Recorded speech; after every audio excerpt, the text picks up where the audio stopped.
विष्णू सहस्रनाम अर्थ व विवरण भाग 15। नमोस्तु ते व्यास विशाल बुद्धे पुल्लारविन्दायत पत्र नेत्र येन त्वया भारत तैलपूर्णः प्रज्वालितो ज्ञानमयः प्रदीपः।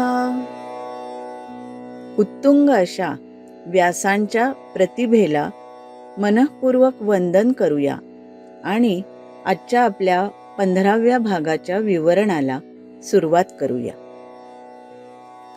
हिंदू धर्मामधील महन मंगल आणि अत्यंत लोकप्रिय असे जे विष्णू सहस्रनाम स्तोत्र, त्याचा अर्थ आपण समजावून घेत आहोत आणि प्रत्येक विवरणामध्ये आपण सुरुवातीला हिंदू धर्म संस्कृतीतील काही महत्त्वाच्या संकल्पना जाणून घेत आहोत। मागील भागापासून आपण चातुर्वर्ण्य संकल्पना समजावून घ्यायला सुरुवात केली आहे। हिंदू धर्मशास्त्रात चातुर्वर्ण्य संकल्पनेला जितके सनातनत्व आहे तितके दुसऱ्या कोणत्याही सामाजिक नियमाला आहे असे दिसत नाही। श्रुतीत अनेक रीतिभातींचा आणि अनेक संस्थांचा उल्लेख आहे, पण आज त्यापैकी कित्येक गोष्टी नष्टच झाल्या आहेत। वेदोत्तर कालात व्यवहार नियम बदलले, भोजनाचे पदार्थ बदलले, रीतिभाती बदलल्या, शासन संस्था बदलल्या, जीवित हेतू व मनुष्याचे कर्तव्य इत्यादी विषयीचे सिद्धांतही बदलले, पण एवढ्या अतिदीर्घ कालखंडातही चातुर्वर्ण्य कल्पना मात्र स्थिर राहिली। अध्ययन, अध्यापन, लोकसंरक्षण, अर्थोत्पादक व्यवहार व सेवा कर्मे या क्रिया ज्या समाजात नाहीत तो समाज या संज्ञेला पात्र ठरणार नाही। अर्थात चातुर्वर्ण्याचे अस्तित्व अत्यंत स्वाभाविक असेच आहे। या दृष्टीने चातुर्वर्ण्य हे सार्वभौम आहे। मात्र इतर देशातील चातुर्वर्ण्य व भारतातील चातुर्वर्ण्य यात फरक आहे। भारतीय चातुर्वर्ण्य संस्कारांकित आहे व इतर देशातील तसे नाही। भारतात प्रत्येक वर्णाला वर्णविशिष्ट असे संस्कार आहेत। प्रारंभी समाजातील ब्राह्मण, क्षत्रिय, वैश्य व शूद्र हे 4 वर्ण याजन, शिक्षण, रक्षण, आर्थिक व्यवहार व सेवा या 4 क्रियांच्या स्वरूपात होते। पुढे या 4ही वर्णात भिन्न भिन्न संस्कार रूढ झाले, त्यामुळे चातुर्वर्ण्य हे संस्कारांकित झाले। पुढे कर्मदृष्ट वर्ण आणि संस्कारदृष्ट वर्ण यामध्ये विसंगती दिसू लागली। म्हणजे काय तर संस्कार ब्राह्मणांचे व कर्मशूद्राचे अशी परिस्थिती निर्माण झाली। त्यासाठी मग धर्मशास्त्रात आपद्धर्म असे नवे प्रकरण उत्पन्न झाले। आनुवंशिक संस्कारांची कल्पना हे चातुर्वर्ण्यातील आणखी एक तत्व महामहोपाध्याय डॉक्टर काणे यांनी सांगितले आहे। जन्माला येणारा प्रत्येक माणूस आपल्या पूर्वजांच्या व्यवसायाचे व गुणांचे संस्कार आपल्या बरोबर घेऊन येतो, अशी आपल्या धर्मशास्त्रकारांची कल्पना आहे। कर्मविपाक व पुनर्जन्म यांचा संकलित परिणाम म्हणून वर्णव्यवस्था ही जन्मावर अवलंबून आहे असे मत कालांतराने रूढ झाले। परंतु प्राचीन काळी वर्ण हा बदलता येत असे याचे उत्तम उदाहरण म्हणजे विश्वामित्र ऋषी। हे स्वतः राजर्षी होते, पण मग ते ब्रह्मर्षी कसे झाले याची फार सुंदर कथा आहे। ती आता आपण पुढील विवरणामध्ये पाहूया आणि आता विष्णू सहस्रनामाच्या अर्थाकडे वळूया। विष्णू सहस्रनाम श्लोक 24। अजः सर्वेश्वर सिद्ध सिद्धि सर्वाधिरच्युतः वृषाकपिरमेयात्मा सर्वयोग विनिसृतः।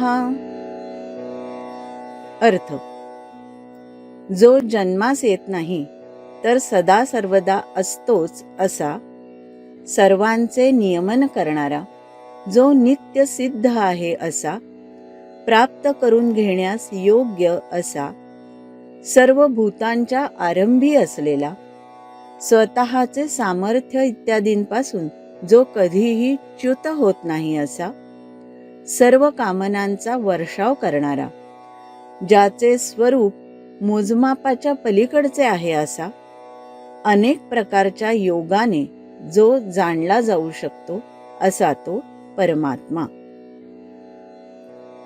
विवरण. या श्लोकामध्ये एकूण 9 नामांचा अर्थ आपण जाणून घेणार आहोत. आणि या श्लोकाचे वैशिष्ट्य असे की सहस्र नामांपैकी या श्लोकामध्ये आपली 100 नावे पूर्ण होणार आहेत, म्हणजे अर्थातच शतक पूर्ण होणार आहे. विशेषनाम 95. अजहा. अज म्हणजे न जन्मणारा, आधी नसलेला आणि नंतरही उत्पन्न होत नाही असा तो सदा सर्वदा असतोच. अर्थात जन्माबरोबर येणारे सर्व विकारही नसणारा असा तो परमात्मा आहे. जन्मतो तो जीव होय. जायते, अस्ति, वर्धते, विपरिणमते, जीर्यते वा अपक्षीयते आणि नश्यती, हे जे जन्मादी नि मरणांत असे षड्भाव ते जन्मणाऱ्या जीवाला लागू होतात. प्रत्येकाला या अवस्था आहेतच. काही अल्पायुषी असतात, काही दीर्घायुषी असतात, पण या अवस्था आहेतच. जसे की जायते म्हणजे जन्मतो, अस्ति म्हणजे अस्तित्व पावतो, वर्धते म्हणजे वाढतो, विपरिणमते म्हणजे क्षय पावायला लागतो, जीर्यते वा अपक्षीयते म्हणजे तो जीर्ण होऊ लागतो, आणि शेवटी नश्यती म्हणजे नाश पावतो. पण जो जन्मच पावत नाही त्या परमात्म्याला हे सर्व षड्भाव लागूच होत नाहीत. हाच परमात्मा सर्वांच्या उद्धारासाठी अवतार घेतो. अव अधिक तृ म्हणजे आपल्यासाठी खाली येतो, आपल्या संकटांचे निवारण करतो. गदी माडगुळकरांनी गीत गोपाल मध्ये इतकी सुंदर कल्पना केली आहे. श्रीकृष्ण जन्माच्या वेळचे वर्णन ते करतात.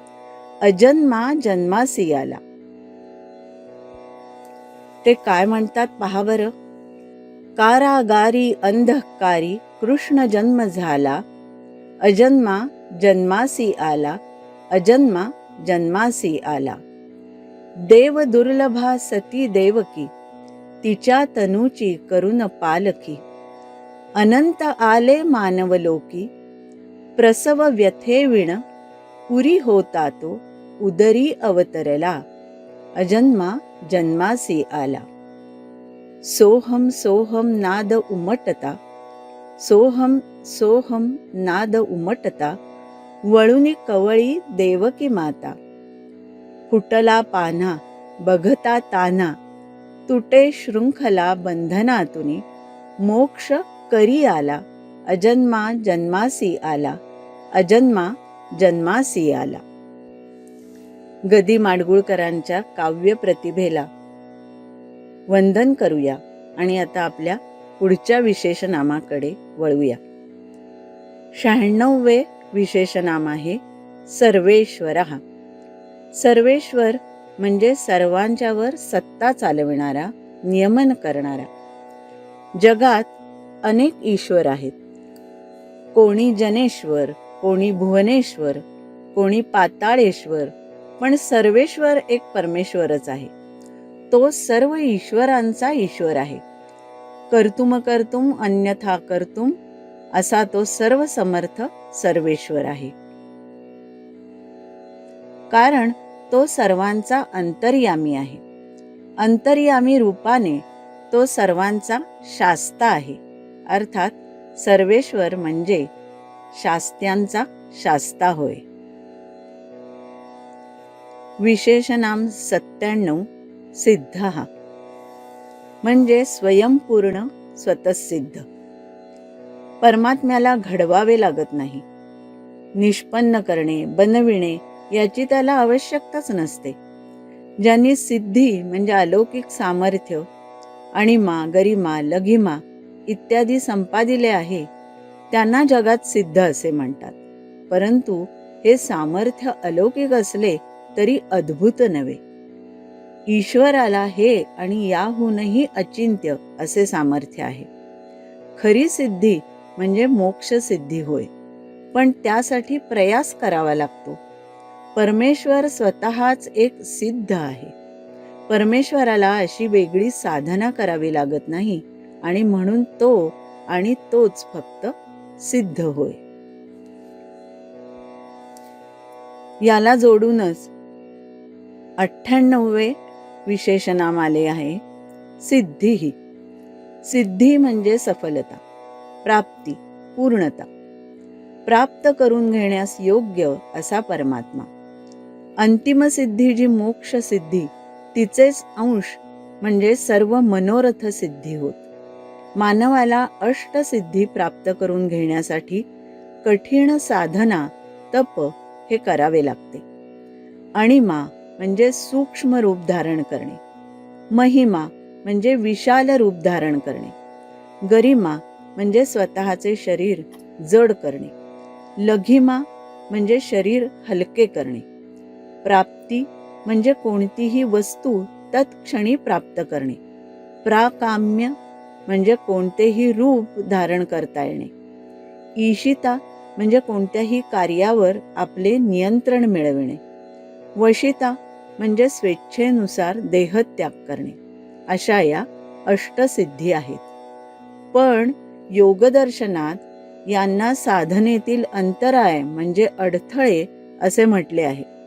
कारण अंतिम जी मोक्षसिद्धी ती प्राप्त करावयाची असेल तर या सिद्धींच्या मोहाला बळी पडू नये. पण परमात्मा या सर्व सिद्धींपेक्षाही फार फार श्रेष्ठ आहे, कारण तो सर्वादी आहे. परमात्म्याला कशाचीच वासना नसते. तो पूर्ण काम स्वयं तृप्त असतो. हीच सिद्धी. गीतेत म्हणले आहे ना भगवंतानी, नमे पार्थास्ति कर्तव्यम त्रिषु लोकेषु किंचन नानवाप्तमवाप्तव्यम वर्त एवच कर्मणी.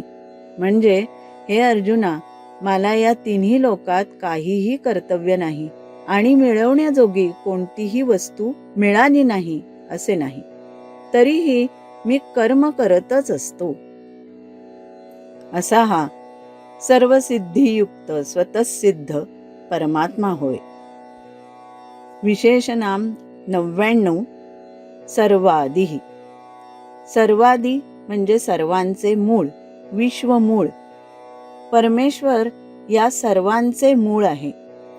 मुळाला प्ररोह म्हणजे खोड, स्कंध म्हणजे शाखा, पल्लव या सर्व असावयाच्याच. या दृश्य विस्ताराचे तो अव्यक्त मूळ आहे, म्हणून तो सर्वादी. परमेश्वर सर्वादी आहे म्हणजे सर्व आदिभूत कारणांचा कारण आहे. या सर्व कारणांची मालिका गीतेने अशी दिली आहे.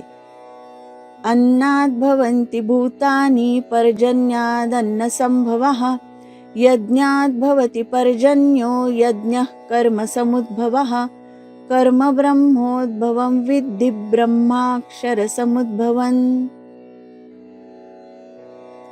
अर्थ असा की अन्नापासून प्राणी मात्र निर्माण होतात, अन्न पावसापासून निर्माण होते, पाऊस यज्ञापासून निर्माण होतो, यज्ञ विहित कर्मापासून निर्माण होते, कर्म समुदाय हा वेदापासून निर्माण होतो, वेद हे परमात्म्यापासून निर्माण होतात.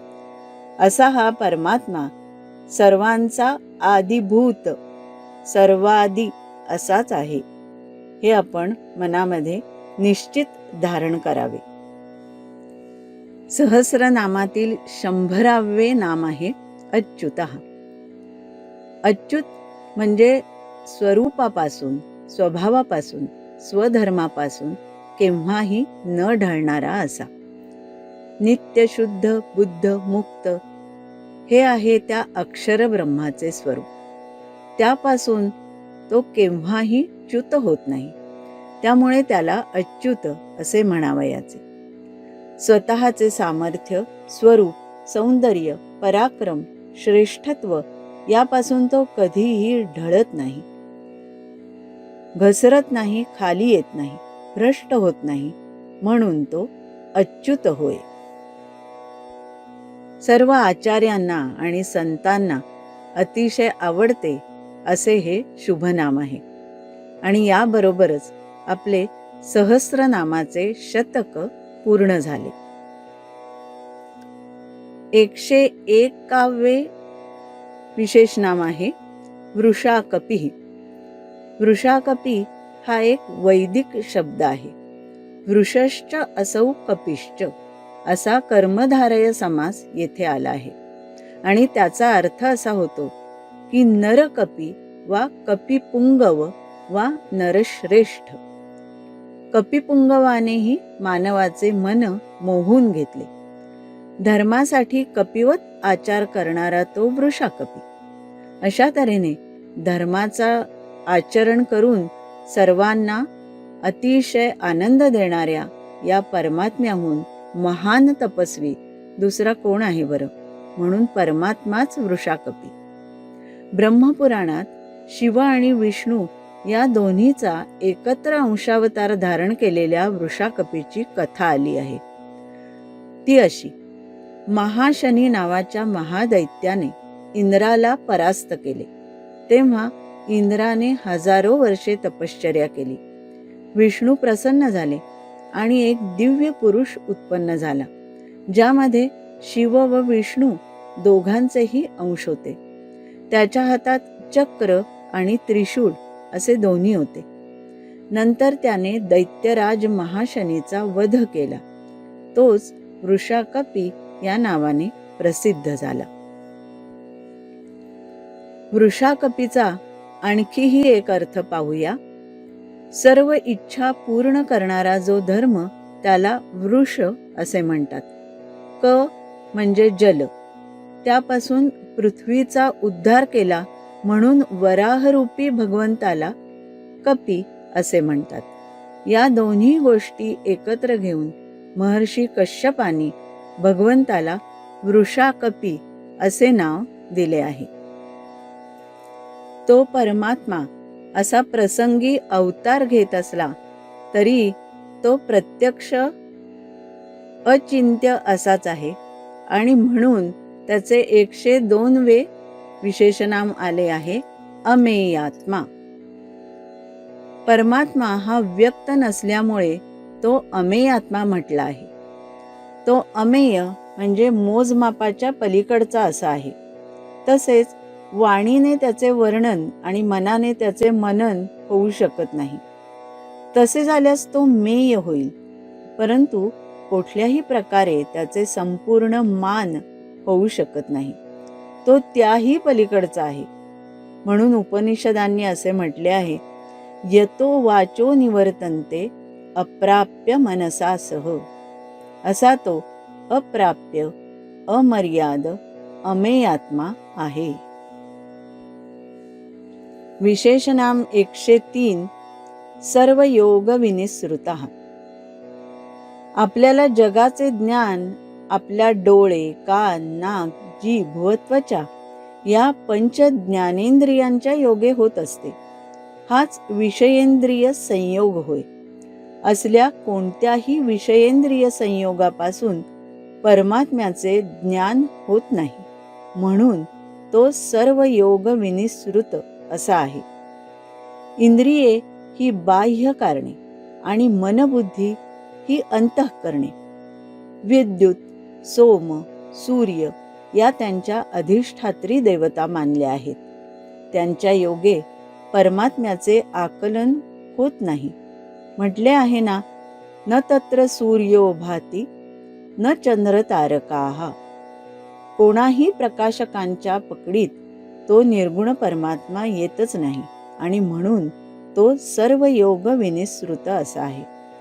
परंतु त्याचबरोबर तो अनेक प्रकारच्या योगांनी म्हणजे मार्गांनी जाणलाही जाऊ शकतो. म्हणूनही तो सर्व योग विनिसृत असा आहे. आणि म्हणून तो जाणीव नेणीव याच्या पलीकडे आहे आणि तो परमात्मा सर्व संतांनी आपल्या योग सामर्थ्याने जाणून घेतला आहे. अशा तऱ्हेने आज आपण 24व्या श्लोकातील सर्व विशेष नामांचे अर्थ समजावून घेतले.